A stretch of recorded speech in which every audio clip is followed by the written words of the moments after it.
conversations is just like, you are my peeps, right? So I wanted to share a few habits of the heart that can help prepare us for healthy dialogue, and then just some basic principles. And then I hope we're going to do some small group discussion. Darren, you can let me know what happened with the conflict scenarios, or maybe we could just take some live ideas. But I want to workshop a few ideas with you guys at the end. For sure. Yeah. So it's okay if I share my screen. Is that all right? Are slides okay? I just think it helps people with a few points, and then Yep, that's fine. We'll make sure you have the permissions. All right. I don't need a video clip or sound, so okay.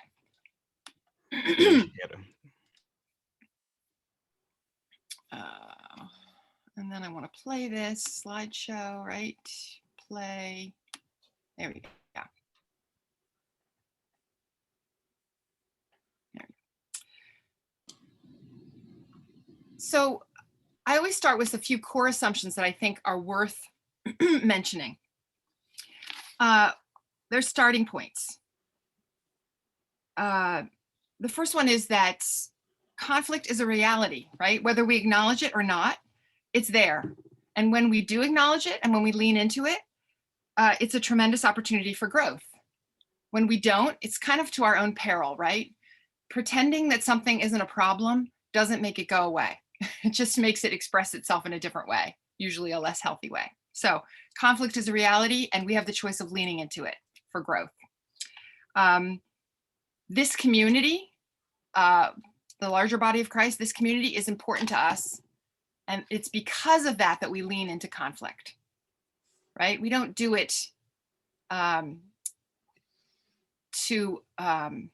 sorry. You know what? I walked into a ladder today.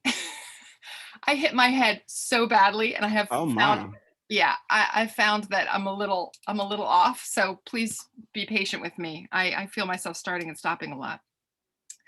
But just to go back, it's because we care that we dare to lean into conflict. And the last one is that healthy relationships do not require agreement, only mutual respect. So is any of that shocking, or does anybody want to sort of say, no, that's all wrong? Or are we good to keep going? All right. Just wanted you guys to know where I was heading from. So what are some of the habits of the heart? What are some of the things that we can be responsible for to help us get ready for healthy dialogue across deep difference? The first one is really just simple. I mean, simple to say, right? But letting go. The only thing we have any control over is ourselves. And even that is pretty hard most days. I don't know about you, but I often say things that I wish I hadn't said if I don't think before I talk, or I have a lot of thoughts and feelings that I have no control over that come up that it's my responsibility to deal with as they come up. But I have to let go of trying to control the other person or even the situation. And it takes hard work. We're not going to change people. We can barely change ourselves. Oops, sorry. The other one is we have to be willing to do our own work, right? Take our own spiritual and emotional maturity seriously. And people do that in all kinds of ways. One of the most helpful ways that I do it is I have a therapist. Actually have a marriage therapist that my husband and I go to, and I have a personal therapist. And that has just become non-negotiable self-care for me, for my work and also just for my personal life. So I'm just admitting that I can't do these things on my own. So I'm doing my own work. The other thing is just a willingness to be vulnerable, acknowledging that vulnerability is essential for true conversations, for true connection. I'm in an interfaith women's dialogue group right now, and we were instructed to use these words or these concepts: wow, oops, and ouch. So wow, when someone's saying something that's really meaningful to you and helpful. Oops means, oh, I just didn't show my best self there. That comment or question did not come from my best self. I'm sorry. And ouch, just being willing to say that landed pretty hard. And I just heard recently someone say, I found this super helpful. Um, when you're having a difficult conversation, it's not only okay, but it's really helpful if you say, we're getting into the yellow zone here. I'm really not comfortable with the way this conversation is going. Or we are in the red zone and I need to stop now and we can revisit this at a later date. There's something really objective as opposed to subjective about that. You know, we all know traffic lights, right? And we're assuming we're going in green, but when things start to feel a little dangerous, it's just okay and really helpful to say, "Ooh, this is feeling hard." Then everyone can sort of regroup, and you can decide to pick it up later or not. The next thing is humility, right? We have to hold our truths with open hands and with humility, and hope that our conversation partners will do the same. There is great power in forgiveness and offering grace. So I asked you for grace because my head's a little funky today. But in dialogue, when I do these groups, like Darren was telling you about, I just warn people up front. We just acknowledge from the get go, we are going to hurt each other. It's just an inevitable part of a difficult conversation. And when we do, we're going to offer each other grace. And grace is not something we manufacture from some special gland or from some special virtue that we have. Grace comes from God, right? We are conduits of grace, but we do not manufacture it. And sometimes we can't find grace for the other person in a group, but we say in our group, we'll hold you in grace. We will be there in grace with you and for you. So a community conversation can be a really beautiful thing because sometimes we just can't get there on our own. And sometimes it takes a while. We just have to wait a little bit. But the attitude going in is that we are going to be willing to take responsibility for what hurts and also take responsibility to offer grace or ask to be a conduit of grace. And there's this magical little thing called a redo. And I don't know if you all use this, but it's just asking, can I do that again? Can I try that again? Can I ask that question again? Can I respond again? And it can feel really awkward. It can feel a little bit like a role play because you're redoing a conversation in a new way. But actually, brain research has shown that if you redo something in a helpful or in a healthy way, you have that experience. You have like a muscle memory.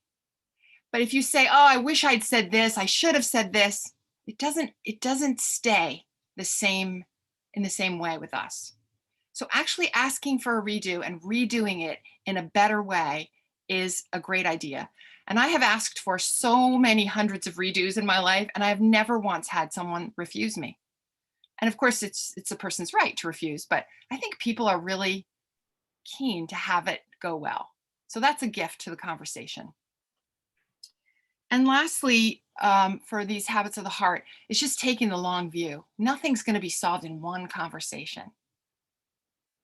Nothing's going to be, we don't grow in one conversation. Everything is additive. Everything is cumulative. So things take time.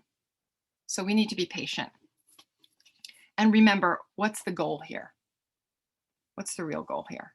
Is it connection or is it proving that I'm right? Is it deepening the intimacy of this relationship or is it solving something? And most conversations are good conversations are about the former rather than the latter.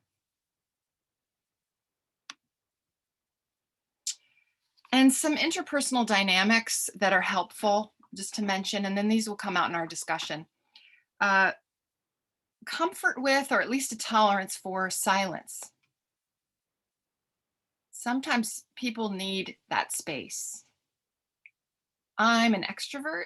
I like banter. I like to jump in there with my ideas and my questions, and my interesting thoughts and insights.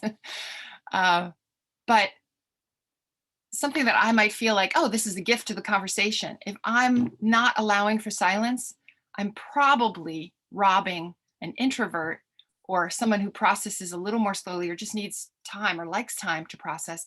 I'm probably robbing them of the opportunity to contribute to the conversation. So silence is not our enemy. And we can get comfortable with it or work on that. The other thing is a willingness to lean into conflict. I think we all need help reframing conflict, not as something to avoid, as something terrible and scary, even though it is often scary. But if we can learn to think of it as normal, healthy, and a sign of engagement. So my sister works with troubled families. She goes into people's homes. It's the child welfare system is the thing that brings her in. But when she's there, she takes this what's it called, like asset focused approach or something. So she goes in and she looks for the strengths, right? Instead of going in and saying, oh, this is messed up, this is whatever. So I can't remember exactly. There's a term for it, but and I said, well, what does that look like in some of these situations? And she said, well, I went into one home and the father and the mother were 3 inches, their noses were 3 inches apart, and they were screaming at the top of their lungs at each other. And I'm thinking, oh my gosh, that sounds horrible. And she said, so I said to them, wow, you guys really care about each other. And that stunned them into silence. And they both looked at her and they said, what? And she said, yeah, you are so engaged. You are so committed to this interaction. Because think about it for a minute. What's the opposite of that? Two people on opposite ends of the house, nobody talking, disengagement, right? Disconnection. So although these two people did not have healthy tools for communication, they were communicating. They were invested in and they were connected in unhealthy ways. But that's what's that, for example, I was just thinking how I don't have conflict with people that I don't care about. Right? If I go into the grocery store and buy my chips, I don't have conflict with the cashier unless something goes wrong. But the people that we care about are the people that we have the deepest conflict, and the kind of conflict that really churns us up is often someone who we're invested with, or someone whose opinion we really care about, someone we live with, someone we work with.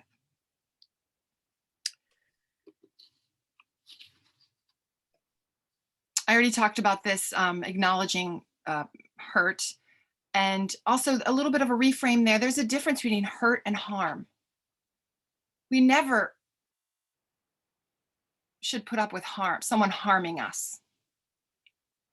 Hurt is something that might feel bad, but there's some truth in there, or there's at least some love brought in the thing, like a question that we might find it offensive, but if we take the time, we can see that that person really wants to understand us. They don't have a framework that's helpful for us, but they're trying to move towards us, right? So being able to distinguish between hurt and harm is really helpful. And we can talk about any questions you have. I'm almost through this, and then we can have a conversation. Awareness of our own feelings is so important. And sometimes we don't know what we're feeling. And if you don't know what you're feeling, you certainly can't understand what the other person is feeling in any given situation. So starting with understanding yourself, which is part of doing our own work, right? Have you ever had a situation where you walked into it and you didn't really, beforehand you would have said, I have no expectations, but then afterwards you found yourself super disappointed? This is basically every Christmas I've ever had. Until I started saying, wow, I am walking into this holiday with a lot of expectations. I'm hoping for this. I want a conversation with this person. I'm hoping to bake cookies with this person. If we don't acknowledge our hopes and our expectations, that's dangerous. So all of this is the work you do before you go into a conversation that's difficult. And then triggers. Know what takes you to that yellow zone. right? Knowing that ahead of time can help you name it a lot faster before you get to that point of super agitation or borderline meltdown, right? A recognition that there are power dynamics in pretty much any group. There are going to be power dynamics. That can be because of age, it can be because of position, it can be because of race, gender, you name it. There's just so many ways. And just acknowledging that. So the idea isn't like we're going to erase all power dynamics. No, you can't do that. But pretending they're not there can lead to a really difficult conversation. So just acknowledging that from the get-go is helpful. And then I think it's somebody from the Center for Courage and Renewal has this phrase, when in doubt, turn to wonder. But I changed it to when triggered, turn to wonder. So sometimes I'm in a conversation and it doesn't even seem from the outside like it would be very conflictual, but somebody says something and I feel that churning feeling. I can tell that I'm triggered in some way. And instead of telling myself, oh, don't feel that way, or oh, that's embarrassing, or what's going on here, I just sort of turn to wonder. And maybe depending on who the person is and what our relationship is like, I might invite them into that wonder. I might say, wow, here, an example, my mother said to me once, so I guess you're not planning on having any of your children baptized. And it felt very judgy to me. It wasn't an open-ended question. And I started feeling something. And I had grown enough at that point where I just said, ooh, wow, that's so interesting, Mom. You asked me a question. I hear you. But my stomach and my chest feels really tight. I feel really upset right now. So I sort of invited her in to help me think. And she was like, yeah, I can see why. I sort of threw that out there. And it really was a judgment. So again, depending on what your relationship with your dialogue partner is like, you can invite, or you can do this on your own, or you can take a break and do that.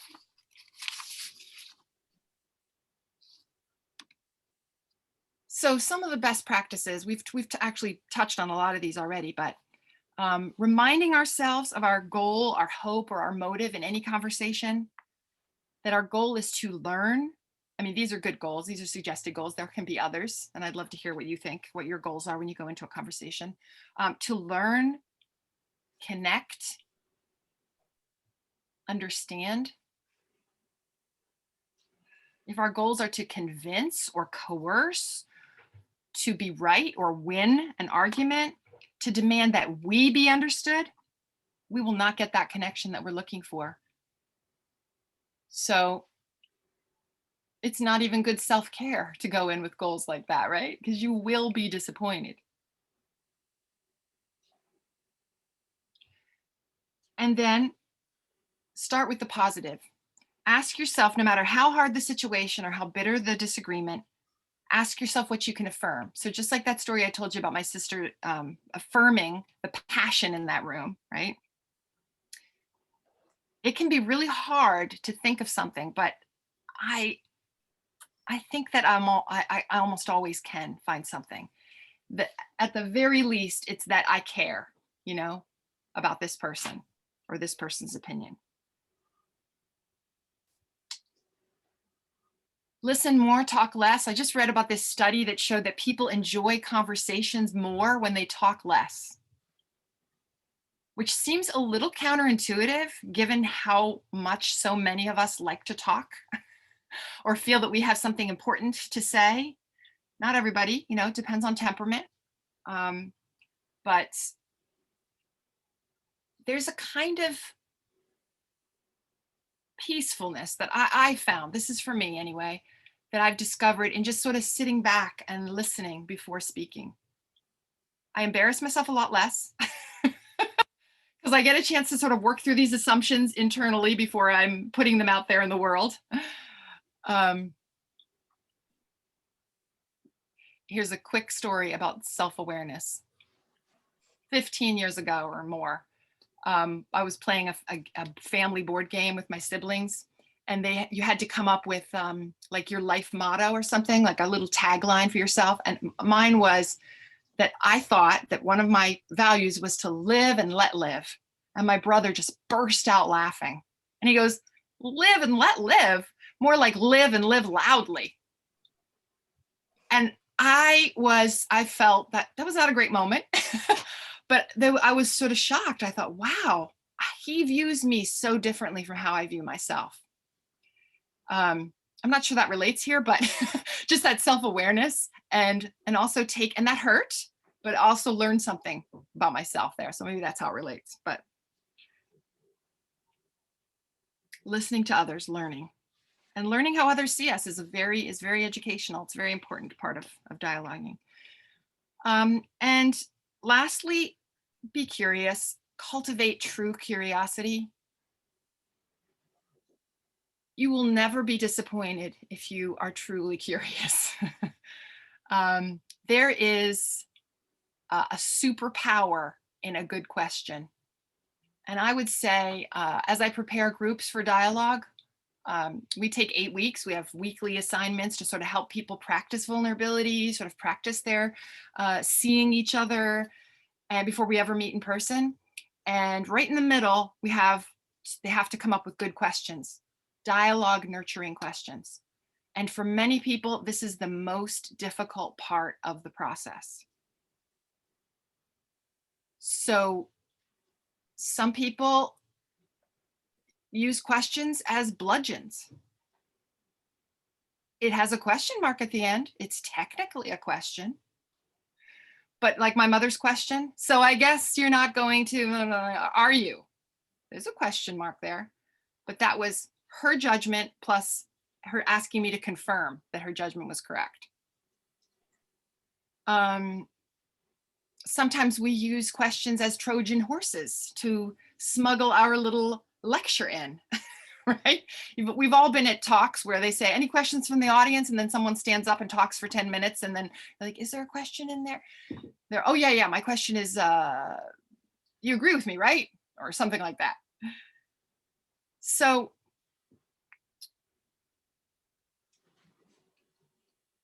non-leading and open-ended questions. I'm going to go off this. I'm going to stop sharing now. So because this is such an important thing, I'd love to chat with you all a little bit here. Who can give me an example of a closed question? Maybe something you've heard recently or that didn't land well. Does anybody know what a closed question is? Can I call on people, Darren and Carrie? Can I be like a teacher and call on people? No? Oh, I'm glad I asked then. Is a closed question like a yes or no question? Yes. How do I see who's talking? I close the chat. Will I see more people? This is Nancy. This is Nancy. Oh, I just don't see your face. Maybe it's because of the, that's okay. Yes, that can be a closed question. Yep, absolutely. It can also be oh, sorry, Gabriel, did you want to say Oh, I something? was just going to say something where the answer is implied, kind of like your mom's question to you. So something like, oh, so you are in favor of same-sex relationships. So that means that you are against traditional marriage then. Right. So the whole assumption is delivered, right? And you just are supposed to say yes or no. Yeah. How do you feel when someone asks you a closed question? How does that feel? Not good. Not good in what way? What does it do to you? What does it make you? You feel as though you're being used. Feel as though you're being used. Okay. There's some judgment involved. You feel as if you disagree with the proposition they've just put in front of you, that you're headed into an argument.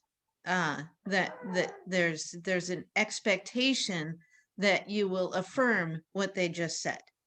Right. Yep. It does. It feels like almost instantly conflictual, right? Especially if you can't easily confirm that, right? So I see people putting some things in the chat: annoying, defensive. Yeah, I think that's what we were getting at there. Feel misrepresented or unseen. It makes me feel uninterested in continuing the conversation because it doesn't feel open. Yeah, those are great reactions. Yeah, and understandable. So how do you feel when somebody asks you an open-ended question? You can drop it in the chat. Like they're interested in you, Mm-hmm. they're your response, your, you know, Yeah. It feels like you have the space to answer and explain yourself. Yes. Yes. And I think beyond that, it makes you feel like they actually care about the topic and they're willing to listen. Mm. Yeah. Excellent. Curious to connect and dialogue. I feel more engaged in the conversation. I feel invited in.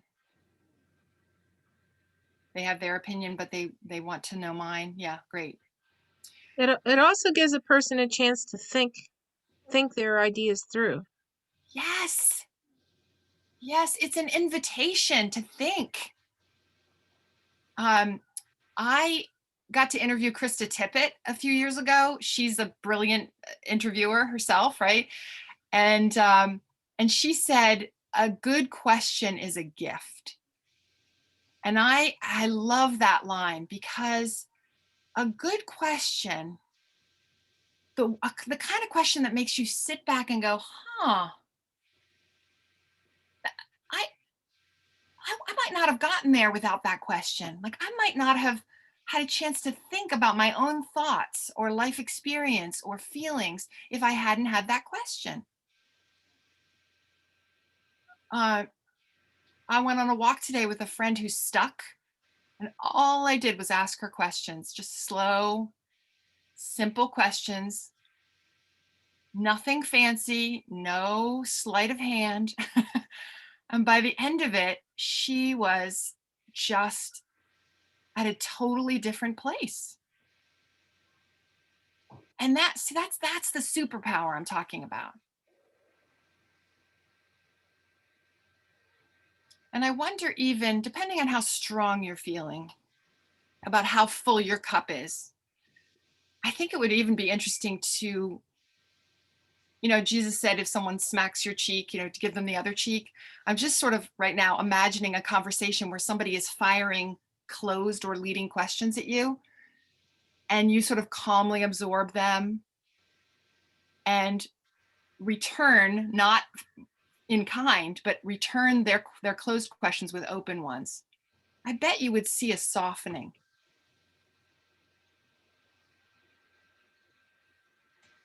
And again, we have some control in a conversation, right? We don't have to answer every question that's asked us.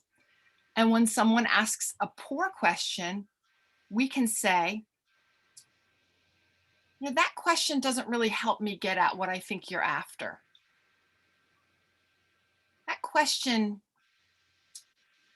I see that you're after something. I see that you want to know something. You're curious, so you can affirm the affirming there, right? But that question isn't going to get us there. I wonder, would you be willing to ask that question in a different way? And that kind of disarming response could go a long way into helping that person craft a better question.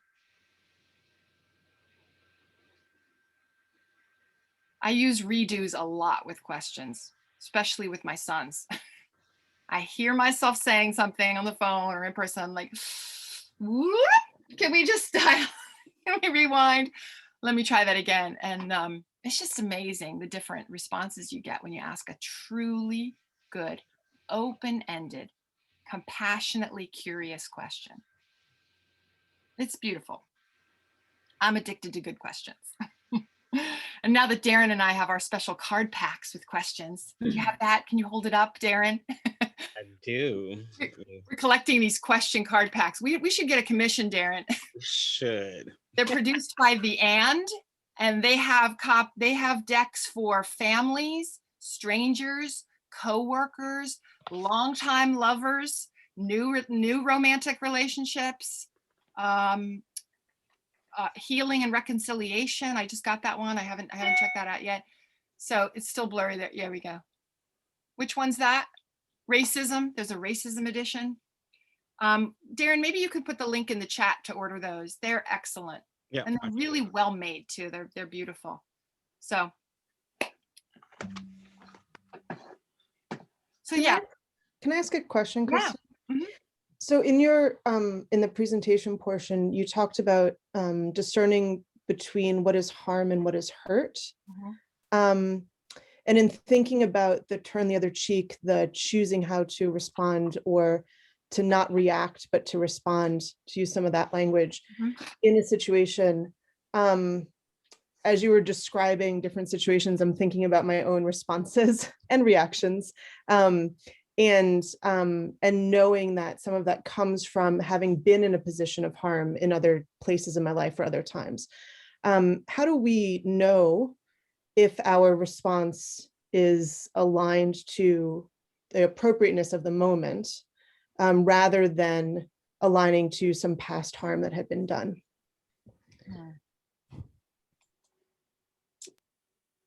Well, I think that that's something you develop over time by doing your healing work, right?